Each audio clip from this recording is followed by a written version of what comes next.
Freelancer Taxes Made Simple, a step-by-step guide for Pakistan.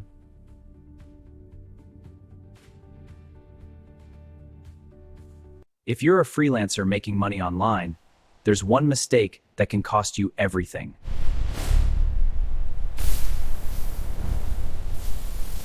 Wait, what? I have to pay taxes on this? I had no idea I owed so much. This is terrifying. In the next few minutes, you'll understand everything step by step and Freelancer Taxes Made Simple, a step-by-step guide for Pakistan.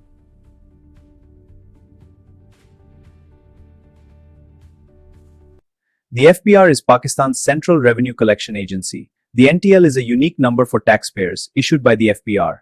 Together, they are essential for tax compliance in Pakistan. Step 3. NTN Registration. First, fill in your personal IC, full name, email, and mobile number. Now, click the Submit button to complete registration is now active.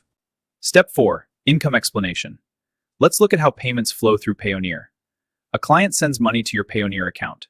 From there, you can easily withdraw it to your bank. Welcome to Step 5, filing your tax return. The dashboard shows your prompt section. We'll enter your wages, interest, and dividends. Review the details, then click Save and Continue to proceed. Great, your income is saved. Next, we'll handle deductions. Step 6 is sales tax. It can be applicable or not applicable. If applicable, a percentage is added to the purchase price. If not applicable, no tax is charged. Forgetting to save your work is a common mistake. Another error is not backing up important files. Finally, ignoring error messages can cause problems. Step 8. Save tax legally. Use a smart strategy to save money while staying compliant. Review your deductions, apply credits, and file accurately. Active filers get faster refunds. Non-filers face delayed refunds. Filers benefit from higher accuracy. Non-filers risk more errors. Don't wait until it's too late. Fix your tax situation today.